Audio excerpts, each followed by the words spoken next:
So students, we have studied chapter 2 acids, bases and salt. Last classes में हम लोगों ने डिस्कस किया था how can we identify the acidic and basic nature of the substance by the help of the indicator. Also we learn that how acids and bases react with the metal. So acid and bases react with the metal to form salt and hydrogen. Clear? And our today's first topic is how do metal carbonates and metal hydrogen carbonate react with acids. So metal carbonate और metal hydrogen carbonate की acid से किस type से reaction होगी, अब आज हम उसे समझते हैं. So acids जब भी metal carbonate या metal hydrogen carbonate से रिएक्ट होता है तो सॉल्ट, वाटर और कार्बन डाइऑक्साइड बनते हैं. ये एक यूनिफॉर्म रिएक्शन है. जब भी एसिड और मेटल कार्बोनेट या मेटल हाइड्रोजन कार्बोनेट एड होंगे, मिक्स होंगे, उनका रिएक्शन होगा. So it is fix salt, water and carbon dioxide will be generate. So in form of acid you can take HCl, you can take HNO3, you can also use H2SO4. These three are the example of acid. In the form of metal carbonate, you can take sodium carbonate. This sodium carbonate is also known as washing soda. So you can take NO2CO3, washing soda, sodium carbonate. You can also take K2CO3, potassium carbonate. We can also take CoCO3, calcium carbonate. We can also take MgCO3, magnesium carbonate. So metal carbonate के form में आप इनमें से कुछ भी ले सकते हैं. इसके अलावा भी हो सकते हैं, पर जनरली ये पूछे जाते हैं एग्जाम में, इसलिए इन चारों को मैंने हाईलाइट कर दिया है.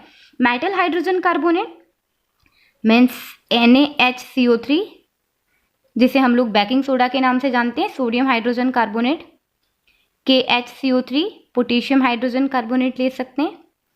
Calcium hydrogen carbonate KHCO3 whole twice, या magnesium hydrogen carbonate MgSCO3 whole twice.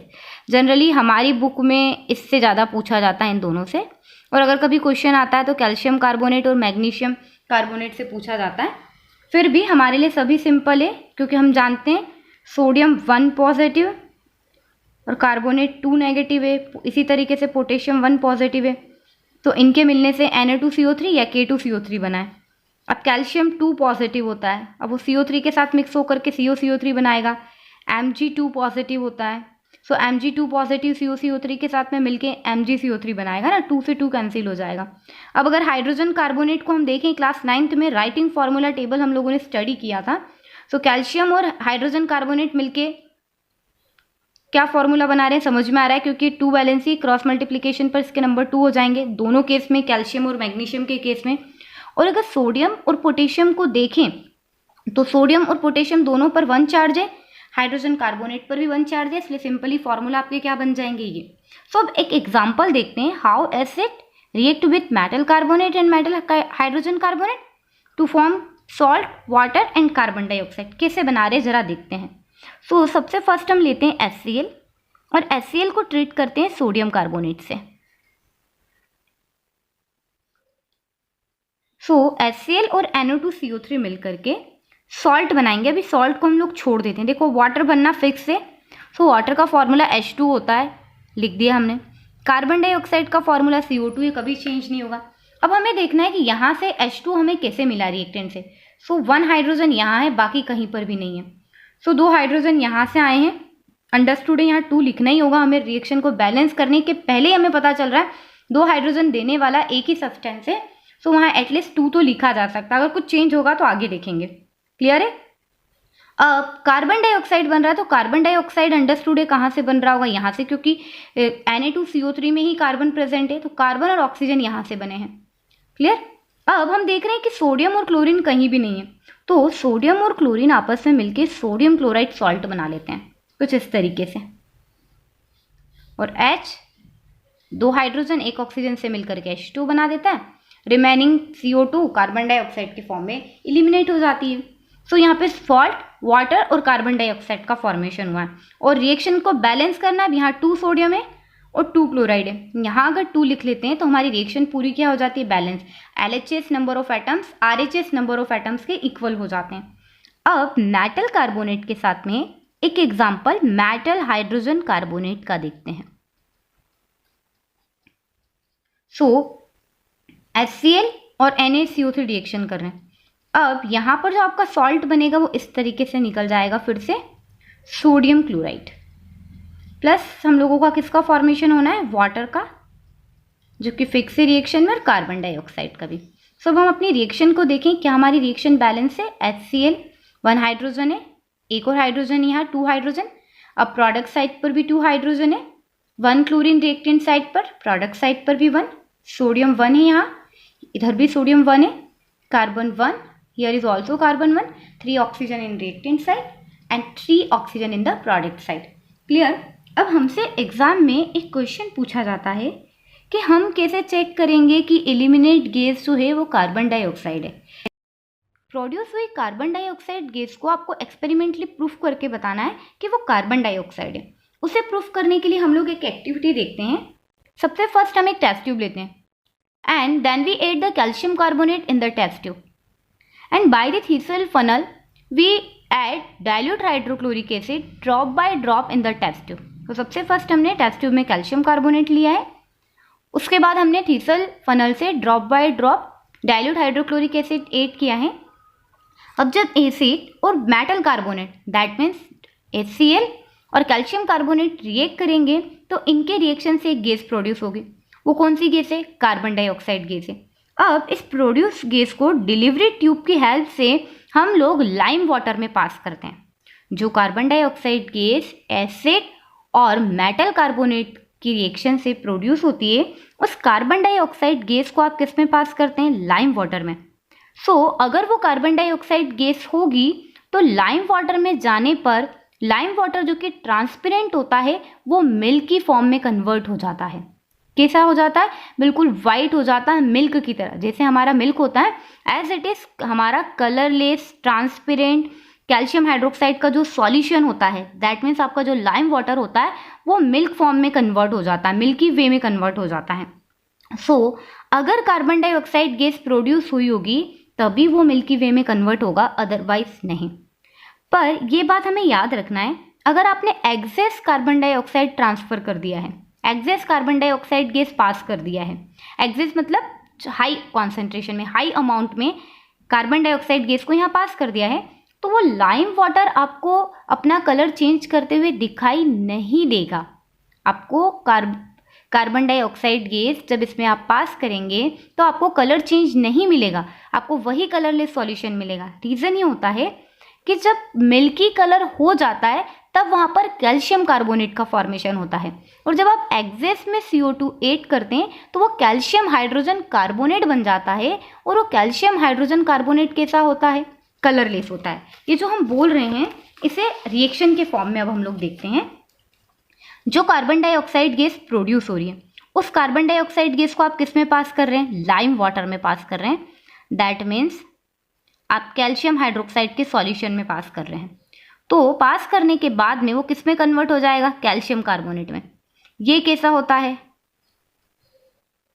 Transparent होता है पूरा, ठीक है, कलरलेस होता है, ट्रांसपेरेंट होता है, बिल्कुल वाटर की तरह। और जब कैल्शियम कार्बोनेट कार्बन डाइऑक्साइड उसमें पास करते हैं तो वो किस में कन्वर्ट हो जाता है, कैल्शियम कार्बोनेट में, जो कि किस कलर का होता है, वाइट कलर का, जो बिल्कुल कैसा दिखता है हमें, वाइट PPT जो मिलते हैं वो कैसे होते हैं, पूरे मिल्की वे में होते हैं, मिल्की पैटर्न में होते हैं। क्लियर। अब इस रिएक्शन का बैलेंसिंग देखते हैं। यहाँ से H2O रिलीज होगा, वाटर। क्लियर। अब अगर आपने कार्बन डाइऑक्साइड का एक्सेस अमाउंट ले लिया तो ये जो कैल्शियम कार्बोनेट रिएक्शन में प्रोड्यूस होता है, ये कैल्शियम कार्बोनेट कार्बन डाइऑक्साइड के उस मॉलिक्यूल से रिएक्ट करता है और कैल्शियम हाइड्रोजन कार्बोनेट में कन्वर्ट हो जाता है। किस में कन्वर्ट हो जाता है, कैल्शियम हाइड्रोजन कार्बोनेट में। प्लस आपको क्या भी लिखना होगा, H2O भी। तो किस रिएक्शन में पूरा सब्सटेंस क्या बना था आपका, कैल्शियम कार्बोनेट प्लस H2O। उस कैल्शियम कार्बोनेट और उस H2O से कार्बन डाइऑक्साइड फर्दर रिएक्ट करती है और किस में कन्वर्ट हो जाती है, कैल्शियम हाइड्रोजन कार्बोनेट में कन्वर्ट हो जाती है, जो कि कैसा होता है, कलरलेस। ठीक। तो आपको carbon dioxide gas lime water में पास तो करनी है, बट कितना करना है, लिमिटेड कॉन्सेंट्रेशन में, लिमिटेड अमाउंट में आप पास करेंगे carbon dioxide gas bye the help of delivery tube, तो व्हाइट PPT में कन्वर्ट हो जाएगा, आपका ट्रांसपेरेंट लाइम वाटर मिल्की हो जाएगा। क्लियर? सो यहाँ पर जब हम गैस पास करेंगे तो आपका कलरलेस कैल्शियम हाइड्रोक्साइड का solution, that means lime water का सॉल्यूशन मिल्की हो जाएगा, व्हाइट पीपीटी को जनरेट करने लगेगा। क्लियर? तो ये हुआ हमारा एक तरीका जिससे हम क्या आइडेंटिफाई कर सकते हैं कि दिया हुआ या प्रोड्यूस हुआ गैस क्या है आपका, carbon dioxide. One more way we have to identify the carbon dioxide gas. हमें पता करना है कि कार्बन डाइऑक्साइड गैस प्रोड्यूस हुई है, तो आप एक बर्निंग कैंडल को कार्बन डाइऑक्साइड गैस के पास में ले जाइए। कार्बन डाइऑक्साइड गैस के पास जाने पर वो कैंडल एक्सटिंग्विश हो जाता है, बुझ जाता है। जैसा हम अपने बर्थडे के दिन करते हैं, केक कटिंग के पहले कैंडल को बुझाते हैं, तो आप अपने मुंह से जो गैस निकालते हैं वो कौन सी गैस होती है, कार्बन डाइऑक्साइड गैस होती है, जिससे आपके कैंडल एक्सटिंग्विश हो जाते हैं। एज इट इज आज वहाँ CO2 गैस प्रोड्यूस हो रही थी एक्सपेरिमेंट में, जब हम बर्निंग कैंडल उसके पास में लेके जाते हैं तो कैंडल एक्सटिंग्विश हो जाता है। तो हमारे पास टोटल 2 तरीके हैं जिनकी हेल्प से हम लोग ये आइडेंटिफाई कर सकते हैं कि जो हमारी गैस प्रोड्यूस हुई है वो कार्बन डाइऑक्साइड है। फर्स्ट, कार्बन डाइऑक्साइड गैस को लाइम वाटर में पास करते हैं जिससे वो मिल्की हो जाता है, कैल्शियम कार्बोनेट का फॉर्मेशन होता है वहाँ पे, या एक बर्निंग कैंडल को कार्बन डाइऑक्साइड गैस के पास में लाते हैं, अगर वो एक्सटिंग्विश हो जाता है तो हम लोगों का CO2 गैस वहाँ पर प्रोड्यूस हो रहा है। सो हमारा फर्स्ट टॉपिक क्लियर है हमें, how do metal carbonate and metal hydrogen carbonate react with acids. अब हम लोग सेकेंड टॉपिक डिस्कस करने जा रहे हैं, how do acids and bases react with each other. अब टॉपिक क्या है हम लोगों का second topic, how do acids and bases react with each other. जब भी एसिड और बेसेस एक दूसरे से रिएक्ट करते हैं या एसिड और बेसेस को मिक्स किया जाता है तो उनकी मिक्सिंग पर जो केमिकल रिएक्शन होता है उसे हम बोलते हैं neutralization reaction. When acid and bases react together to form salt and water. जब भी एसिड और बेस एक दूसरे से रिएक्ट करते हैं तो वो सॉल्ट और वाटर का फॉर्मेशन करते हैं। एसिड और बेस रिएक्ट करके क्या बनाते हैं, salt and water. In this reaction acid neutralize its effect by the base. It means acid और बेस एक दूसरे के इफेक्ट को क्या कर देते हैं, वहाँ पर न्यूलीफाइड कर देते हैं। एसिड का इफेक्ट बेस के थ्रू और बेस का इफेक्ट एसिड के थ्रू क्या हो जाता है, न्यूट्रलाइज हो जाता है। इसलिए इस रिएक्शन को हम क्या बोलते हैं, न्यूट्रलाइजेशन रिएक्शन। बहुत इंपॉर्टेंट है, एग्जाम में हमसे पूछी जाती है what is neutralization reaction, explain with the 2 example. तो न्यूट्रलाइजेशन का मीनिंग क्या है, एसिड बेस को मिला के सॉल्ट और वाटर को बनाना। ना एसिड रहा वो अब ना वो बेस रहा, दैट मीन्स वो क्या हो गया, न्यूट्रल। एसिड और बेस के बाद का कंसेप्ट क्या रहेगा, या एसिड और बेस के बीच का कंसेप्ट क्या होगा, न्यूट्रल होना। सो न्यूट्रलाइजेशन क्या है, when acid and base react together to give salt and water is known as neutralization. इसी रिएक्शन को हम न्यूट्रलाइजेशन रिएक्शन कहेंगे।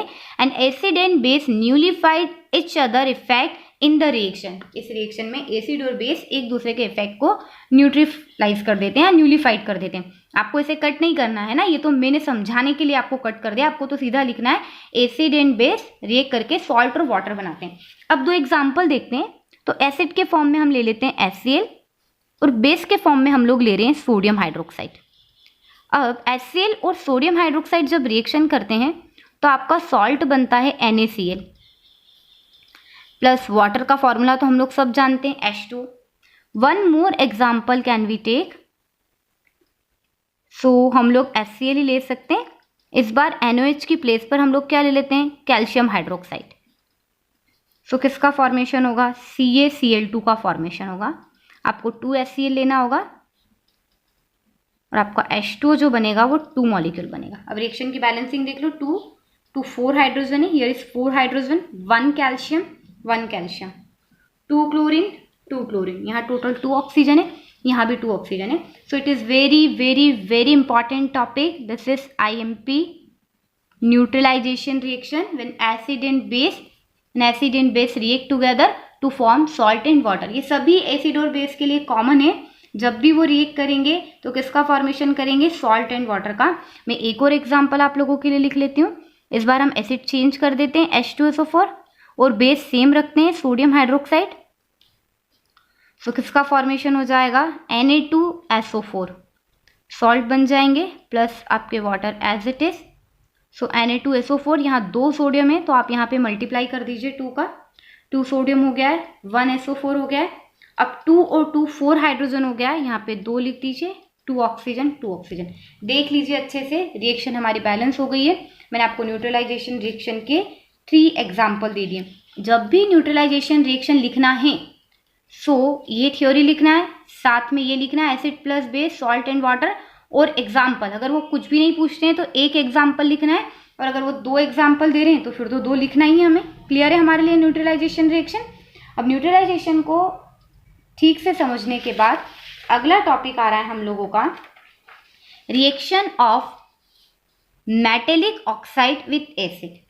मेटेलिक ऑक्साइड जब भी एसिड से रिएक्ट करते हैं तो वो क्या बनाते हैं, सॉल्ट एंड वाटर।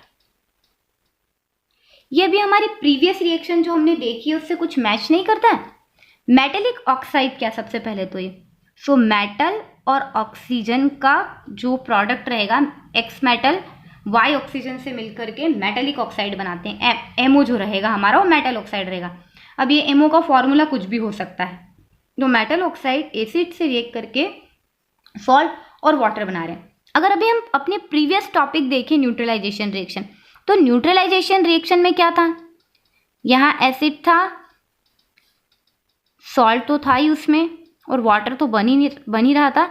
अब एसिड के साथ में दूसरा सब्सटेंस क्या था जो रिएक्ट कर रहा था, बेस। ये हमेशा हमें याद रखना है, वन एंड ओनली रिएक्शन है, एसिड और बेस की रिएक्शन पर ही सॉल्ट एंड वाटर बनता है। तो यहाँ पर हमें 3 चीजें कॉमन दिखाई दे रही है, एसिड, सॉल्ट और वाटर। सिर्फ मेटेलिक ऑक्साइड का नेचर हमको नहीं पता है। तो जब भी कभी रिएक्शन में सॉल्ट और वाटर बनते हैं तो आप उसके रिएक्टेंट क्या होंगे, एसिड और बेस ही होंगे। तो एसिड तो दिया हुआ है, इट मीन्स मेटेलिक ऑक्साइड का नेचर कैसा होता है, बेसिक होता है। हाँ, इसके लिए हम क्या ले लेते हैं, एक एग्जाम्पल ले लेते हैं। सभी मेटल ऑक्साइड कुछ एक्सेप्शन को छोड़ करके नेचर में कैसे होते हैं, बेसिक होते हैं। अब मेटल ऑक्साइड के फॉर्म में हमने ले लिया है कॉपर ऑक्साइड, ठीक है, जो हमने चैप्टर फर्स्ट में फॉर्म किया था कि ब्राउन कलर के कॉपर फिलिंग्स को ऑक्सीजन के साथ बर्न करते हैं तो ब्लैक कलर का कॉपर ऑक्साइड बनता है। तो इस कॉपर ऑक्साइड को आप HCl से ट्रीट करते हैं। HCl से ट्रीट करने पर क्या होगा, आपका जो सॉल्यूशन होगा वो ब्लू कलर के सॉल्यूशन में कन्वर्ट हो जाएगा, क्योंकि कॉपर क्लोराइड का फॉर्मेशन हो जाएगा। प्लस क्या बन जाएगा यहाँ पर, वाटर। सो CuCl2 के लिए आपको 2 लेना होगा HCl, CuCl2 बैलेंस और H2O भी बैलेंस हो गया यहाँ पर, ठीक है, हाइड्रोजन और ऑक्सीजन भी बैलेंस होगा। तो मेटल ऑक्साइड नेचर में बेसिक होते हैं, और जब भी मेटेलिक ऑक्साइड एसिड से रिएक्शन करते हैं तो सॉल्ट और वाटर का फॉर्मेशन करते हैं। ओके, सो अब नेक्स्ट टॉपिक है हम लोगों के लिए reaction of non metallic oxide with base. अब ये नॉन मेटेलिक ऑक्साइड क्या होते हैं, नॉन मेटेलिक ऑक्साइड को अब हम लिख देंगे NMO, ये नॉन मेटेलिक, और ऑक्सीजन के साथ मिलके NMX और OY टाइप के कोई कंपाउंड बनाते हैं। अब ये नॉन मेटेलिक ऑक्साइड क्या हो सकते हैं, जैसे आपके कार्बन डाइऑक्साइड हो सकता है, ये क्या है, एक हमारा नॉन मेटेलिक ऑक्साइड है। सो नॉन मेटेलिक ऑक्साइड जब भी बेस से मिलते हैं तो ये भी क्या बनाते हैं, सॉल्ट प्लस वाटर। अब फिर हमें न्यूट्रलाइजेशन रिएक्शन जैसा कंसेप्ट दिख रहा है कि बेस है, सॉल्ट है, वाटर है, दैट मीन्स ये नॉन मेटेलिक ऑक्साइड का नेचर कैसा होगा, डेफिनेटली एसिडिक नेचर होगा, तभी वो सॉल्ट और वाटर का फॉर्मेशन कर रहा है। सो नॉन मेटेलिक ऑक्साइड का एग्जांपल हमने ले लिया कार्बन डाइऑक्साइड, बेस के फॉर्म में हम लोग ले लेते हैं NaOH और बनाते हैं हमारा सॉल्ट और वाटर। तो सॉल्ट हम लोग बना लेते हैं Na2CO3 सॉल्ट इसमें बनेगा, H2O। अब Na2CO3 बन रहा है, दैट मीन्स 2 सोडियम तो आपको लेने होंगे, 2 sodium, 1 carbon, 2O2 4 oxygen, 3 + 1 4 oxygen, 2 hydrogen यहाँ पर है और 2 हाइड्रोजन यहाँ पर। तो मेटेलिक ऑक्साइड नेचर में बेसिक होते हैं, नॉन मेटेलिक ऑक्साइड नेचर में एसिडिक होते हैं। और जब भी मेटेलिक ऑक्साइड एसिड से रिएक्शन करते हैं तो सॉल्ट और वाटर बनता है, और जब नॉन मेटेलिक ऑक्साइड बेस से रिएक्शन करते हैं तब भी सॉल्ट और वाटर बनता है। ठीक है, बहुत छोटा सा टॉपिक था हमारा, कंप्लीट हो जाता है यहाँ पर। अब हम लोग अपने नेक्स्ट टॉपिक पर मूव कर रहे हैं, और नेक्स्ट टॉपिक है हम लोगों का how do all acids and bases have in common. What do all acids and bases have in common. सभी एसिड और बेसेस में क्या कॉमन है। आप लोगों को याद होगा जब हमने इस चैप्टर का फर्स्ट पार्ट पढ़ा था या फर्स्ट क्लास स्टडी किया था तो मैंने आपको कुछ एसिड्स बताए थे, जैसे H2SO4 लिखा था, एक टेबल बनाई थी मैंने, HCl लिखा था, HNO3 लिखा था, CH3COH लिखा था। और इन सभी एसिड्स के लिए हम लोगों ने चेक किया था, इनका एसिडिक नेचर चेक करना था हमें, तो हम लोगों ने रेड लिटमस पेपर लिया था, ब्लू लिटमस पेपर लिया था, मिथाइल ऑरेंज, और हम लोगों ने लिया था फिनोक्सिलिन, है ना, इंडिकेटर्स लिए थे जिससे उसका नेचर फाइंड किया था। तब वहां मैंने बोला था कि इन सब में क्या कॉमन है, देखो हाइड्रोजन ये भी रखता है, ये भी हाइड्रोजन रख रहा है, ये भी हाइड्रोजन रख रहा है, ये भी हाइड्रोजन रखता है। दैट मीन्स सभी एसिड्स में क्या होते हैं, हाइड्रोजन प्रेजेंट होता है। तो सभी एसिड अगर हाइड्रोजन कंटेन करते हैं तो क्या वो सभी सब्सटेंस एसिडिक होते हैं जो हाइड्रोजन रखते हैं? एसिड हाइड्रोजन रखते हैं, ये फिक्स है। तो हमें ये पता करना है ऐसे सारे सब्सटेंस, ऐसे सभी सब्सटेंस जो हाइड्रोजन रखते हैं क्या वो नेचर में एसिडिक होते हैं? हमें पता करना है कि सभी एसिड में क्या प्रेजेंट है और क्या सभी सब्सटेंस एसिड होते हैं। चलिए सबसे पहले हम यह आइडेंटिफाई करते हैं एक एक्टिविटी के थ्रू। आपको 3 डायग्राम दिखाई दे रहे हैं, ठीक है। सबसे फर्स्ट डायग्राम को देखते हैं जो कि ए है। क्या करना है, हमें एक रबर कॉर्क लेना है और एक रबर कॉर्क ले करके उसमें 2 आयरन नेल आपको क्या कर देना है, फिक्स कर देना है। एक रबर कॉर्क लेना है और रबर कॉर्क ले करके आयरन नेल को उसमें फिक्स कर देना है। क्लियर? चलिए फिर क्या करना है आपको, आयरन नेल फिक्स करने के बाद में आयरन नेल का कनेक्शन आपको 2 वायर से करना है और ये वायर एक 6 वोल्ट की बैटरी से कनेक्टेड होंगे कुछ इस तरीके से। आपको उसमें स्विच भी लगाना है और बल्ब भी कनेक्ट करना है। कुछ इस तरीके से आप अपना सर्किट बना लेंगे। अब उस बीकर के अंदर आपको क्या ऐड करना है, फर्स्ट एक्टिविटी में हम लोग डाइल्यूट एसिड ऐड करेंगे। अब ये एसिड आपका HCl हो सकता है, H2SO4 हो सकता है, HNO3 हो सकता है, कोई भी एसिड हो सकता है। क्लियर? सेकेंड एक्सपेरिमेंट में हम लोग अल्कोहल लेंगे और थर्ड एक्सपेरिमेंट में हम लोग ग्लूकोज लेंगे। बाकी हमारा जो पूरा सिस्टम बना हुआ है, पूरा असेंबली ये सेम है। ये भी 6 वोल्ट का बैटरी है, ये बल्ब है आपका, स्विच है, ये नेल है, ये कॉर्क है, इसलिए मैंने सिर्फ एक ही जगह पे नेमिंग की है। अब हमें क्या करना है, स्टार्टिंग में जब हम एक्टिविटी स्टार्ट करते हैं तब हमारा स्विच ऑफ होता है। अब जैसे जैसे केमिकल रिएक्शन होगी, एसिड की यहाँ पर केमिकल रिएक्शन होगी, हम स्विच ऑन करेंगे। स्विच ऑन करने पर हमें चेक करना है क्या बल्ब ग्लो होता है। जिस केस में बल्ब ग्लो होगा वो सब्सटेंस आपका क्या होगा, एसिडिक होगा। अगर हमें सपोज पता ही नहीं है कि तीनों में क्या है और हमें चेक करना है कि एसिड किस में, तो जहाँ बल्ब ग्लो होगा वहाँ एसिड है। अब सेकेंड थिंग ये है कि हमें ये चेक करना है क्या जो ऐसे सभी सब्सटेंस जो हाइड्रोजन कंटेन करते हैं वो नेचर में एसिडिक होते हैं। क्यों? क्योंकि एसिड के केस में तो बल्ब ग्लो होगा, एसिड के केस में बल्ब ग्लो होगा। इट मीन्स यहाँ पर इस तरीके से बल्ब ग्लो होने लगेगा केमिकल रिएक्शन होने पर, स्विच ऑन होने पर। तो क्या दूसरे सब्सटेंस जो एसिड जो हाइड्रोजन रखते हैं उनमें भी बल्ब ग्लो होने लगेगा? क्योंकि अल्कोहल भी हाइड्रोजन रखता है और ग्लूकोज भी हाइड्रोजन रखता है। तो सेम एक्टिविटी जब हम अल्कोहल और ग्लूकोज के साथ करते हैं तो बल्ब ग्लो नहीं होता है। और इस एक्सपेरिमेंट को हम H2SO4 के साथ में रिपीट करते हैं तब भी बल्ब ग्लो होता है, HNO3 के साथ रिपीट करते हैं तब भी बल्ब ग्लो होता है। सो बल्ब क्यों ग्लो हुआ? बल्ब इसलिए ग्लो हुआ क्योंकि सभी एसिड्स जो होते हैं वो क्या कंटेन करते हैं, all the acids has contain hydrogen ion. सभी एसिड क्या कंटेन करते हैं, hydrogen ion. That means H+ ion contain करते हैं। इस H+ आयन के कारण ही क्या होता है, बल्ब ग्लो होता है। कैसे?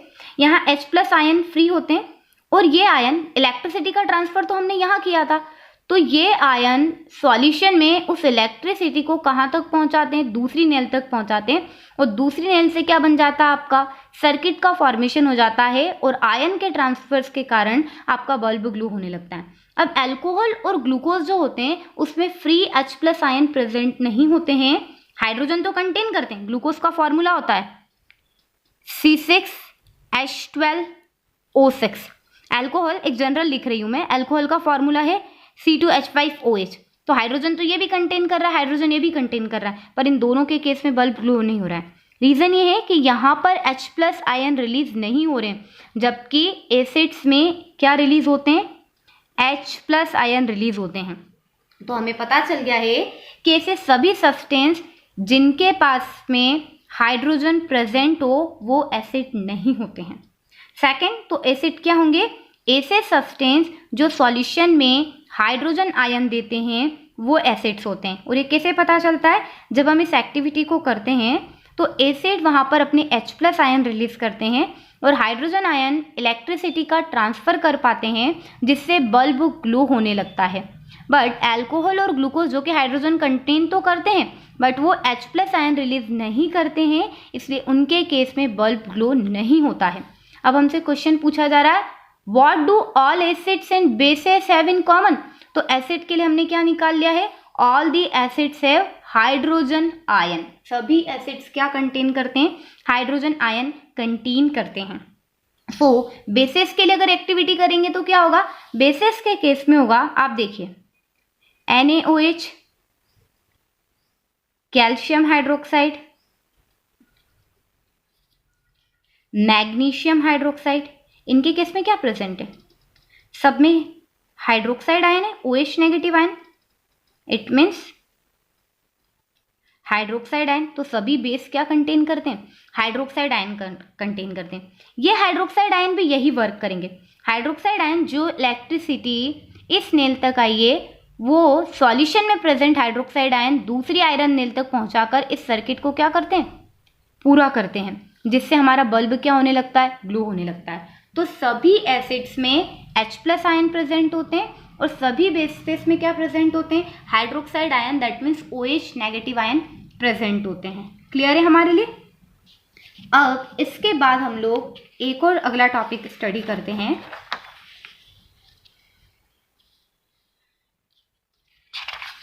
अगला टॉपिक है हम लोगों का, what happen to an acid और बेस इन वाटर सॉल्यूशन।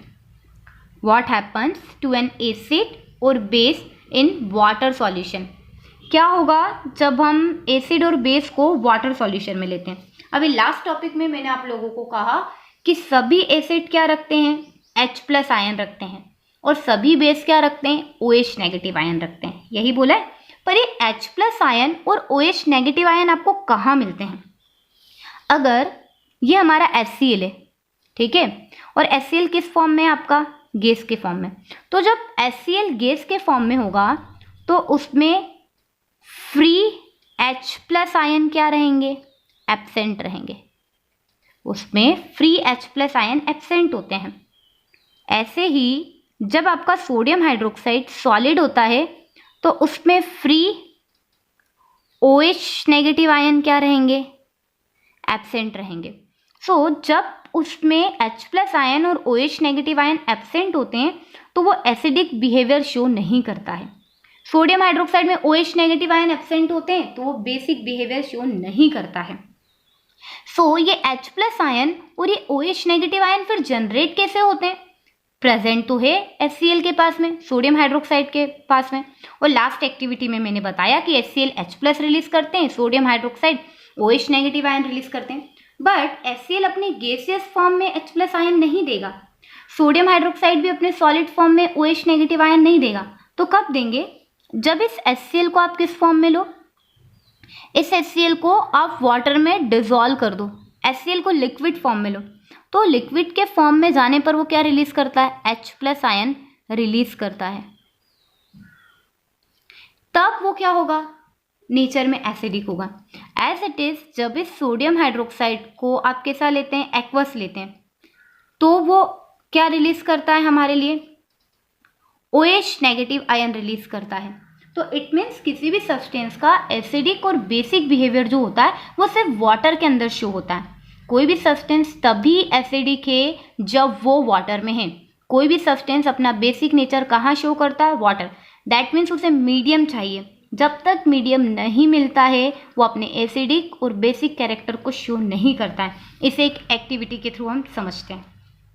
हमने एक टेस्ट ट्यूब लिया है और इस टेस्ट ट्यूब में सोडियम क्लोराइड फिल किया है, ठीक है, और इसमें ड्रॉप बाय ड्रॉप हम क्या डाल रहे हैं, कोनिकल फ्लास्क की हेल्प से कॉन्सेंट्रेट H2SO4 डाल रहे हैं। सो इसकी केमिकल रिएक्शन में यहाँ लिख रही हूँ कि हमने सोडियम क्लोराइड लिया है और ड्रॉप बाय ड्रॉप हम लोग H2SO4 इसमें ऐड कर रहे हैं। अब NaCl और H2SO4 आपस में ऐड होकर के क्या बनाएंगे, एक तो सब्सटेंस बनेगा यहाँ पे सोडियम सल्फेट, प्लस यहाँ पर बनेगी HCl गैस। रिएक्शन को बैलेंस करके लिखते हैं, HCl गैस यहाँ से बनने वाली है, ठीक है। सो जो HCl गैस बनेगी उस यहाँ से इस तरीके से HCl गैस बनेगी इन दोनों की मिक्सिंग पर। सो HCl गैस को डिलीवरी ट्यूब से हम पास करते हैं और डिलीवरी ट्यूब से पास करने के बाद वहाँ पर हम क्या लेकर के आते हैं, ब्लू लिटमस पेपर लेके आते हैं पूरा। अब इस ब्लू लिटमस पेपर को कैसा लेके आते हैं हम, पहले हमारा ब्लू लिटमस पेपर कैसा है देखना, ड्राई लिटमस पेपर आप लेकर के आए हैं, आप लोग ड्राई लिटमस पेपर लेके आए। यहाँ पर जो गैस निकली है बिल्कुल ड्राई है, उसका वाटर से कोई कनेक्शन नहीं है। सो आप ड्राई लिटमस पेपर यहाँ पर लेकर के आए। हम लोग जानते हैं एसिड ब्लू लिटमस पेपर को रेड कर देते हैं, HCl गैस उस लिटमस पेपर का कलर चेंज नहीं करेगी। सो हम यहाँ लिखेंगे HCl गैस के पास में जब हम ड्राई लिटमस पेपर लेकर आते हैं तो हमें कोई चेंज ऑब्जर्व करने के लिए नहीं मिलता है, नो चेंज। और जब हम इसी लिटमस पेपर को कैसा लेके आते हैं, गीला करके लाते हैं, वाटर में डीप करके लाते हैं। आप मॉइस्ट लिटमस पेपर ले रहे हैं, आप एक वेटेड लिटमस पेपर ले रहे हैं, तो वेटेड लिटमस पेपर को, ब्लू कलर के मॉइस्ट लिटमस पेपर को जब आप HCl गैस के पास ले जाते हैं तो जहाँ से आप HCl गैस के पास उसे ले जाएंगे वहाँ से वो कैसा हो जाएगा, रेड। इस तरीके से सपोज इतना पार्ट रिएक्ट किया है तो इतना पार्ट आपका क्या हो जाएगा, ये देखिए कैसा हो गया, वो रेड कलर में कन्वर्ट हो गया। सो रेड कलर में कन्वर्ट हो गया, इट मीन्स क्या है, वो नेचर में एसिडिक है। तो HCl तो गैस ड्राई थी पर आपका लिटमस पेपर कैसा है, मॉइस्ट। सो उस मॉइस्ट लिटमस पेपर ने उसको कौन सा मीडियम प्रोवाइड किया, एक्वस मीडियम प्रोवाइड कर दिया, वाटर मीडियम प्रोवाइड कर दिया, तो वो किस में टर्न हो गया, रेड में टर्न हो गया है। सो इससे हमें क्या पता चल रहा है कि जो एसिड होते हैं HCl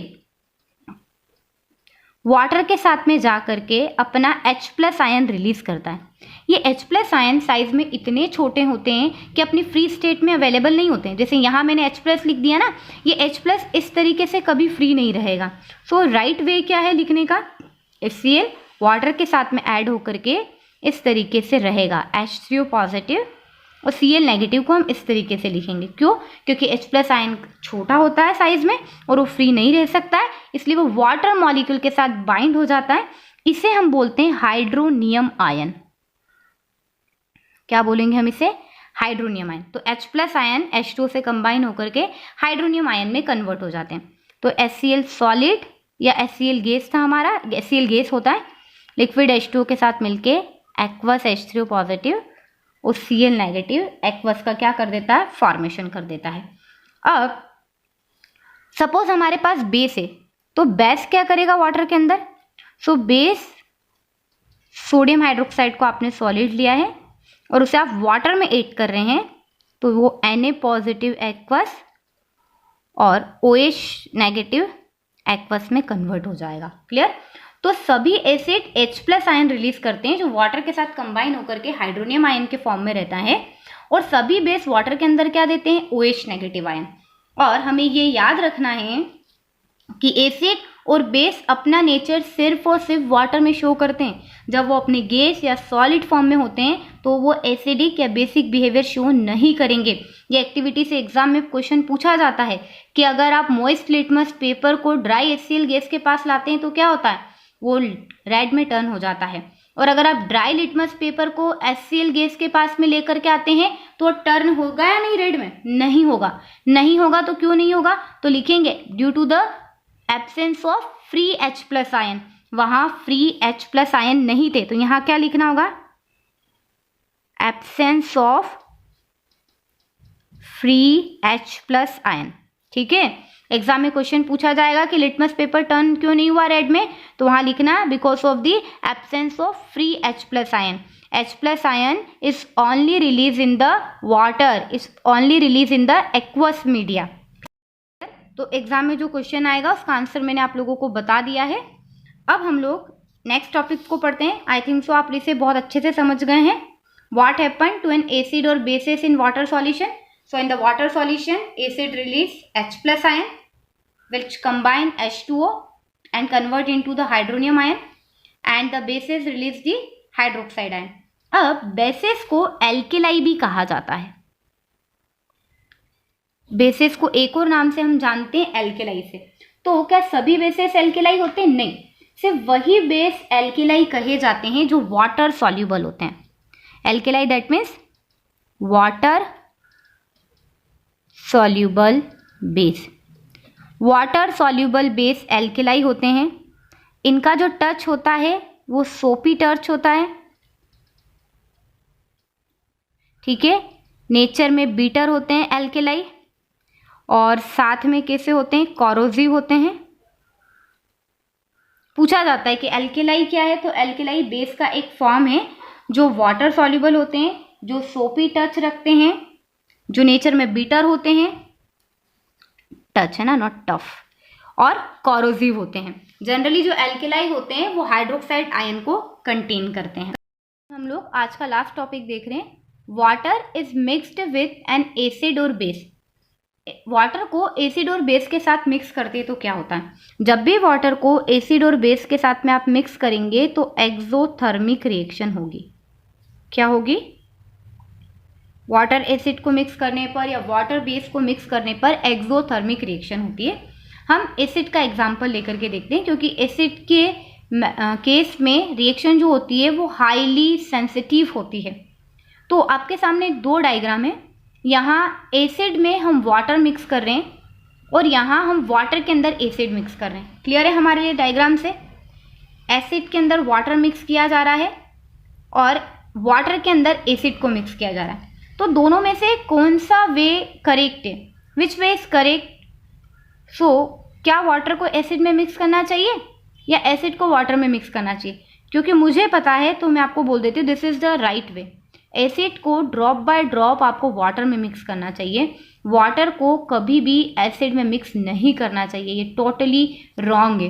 दिस इज करेक्ट. क्या रीज़न है? ऐसा क्यों होता है? क्यों हम वाटर को एसिड में मिक्स नहीं कर सकते? अब हम लोग जानते हैं जब भी एसिड और वाटर को मिक्स करते हैं तो एक्सोथर्मिक रिएक्शन होती है. अगर आपके एसिड का अमाउंट ज़्यादा होगा और आप उसमें drop by drop water add करेंगे तो वहाँ पर जो आपका एसिडिक सॉल्यूशन है वो स्प्लैश करेगा. इट मीन्स वो अपने कंटेनर से बाहर आ सकता है आपके ऊपर, और हम क्या हो सकते हैं? बर्न हो सकते हैं. इवन जब आप वाटर को एसिड के अंदर ऐड करते हैं तब ये भी हो सकता है कि हाईली एक्सोथर्मिक रिएक्शन हो, बहुत सारी हीट वहाँ पे प्रोड्यूस हो, और उस हीट के प्रोड्यूस होने पर आपका कंटेनर जो कि ग्लास का बना होता है वो ब्रेक हो जाए. तो भी हम लोग क्या, हमारे लिए क्या हो सकता है? हार्म हो सकता है. तो कभी भी हम एसिड के अंदर वाटर को मिक्स नहीं करते हैं. दो रीज़न से. एक तो आपका सॉल्यूशन कंटेनर से स्प्लैश आउट हो जाता है और हम बर्न हो सकते हैं. सेकंड, इतनी ज़्यादा एक्सोथर्मिक रिएक्शन होती है, इतनी हीट प्रोड्यूस होती है कि उस हीट के प्रोड्यूस होने के कारण हमारा जो ग्लास कंटेनर है वो क्रैक हो सकता है, वो ब्रेक हो सकता है, जिससे हम क्या हो सकते हैं? बर्न हो सकते हैं. तो हमसे पूछा जाता है why water is not added to the acid. So आप क्या लिखेंगे?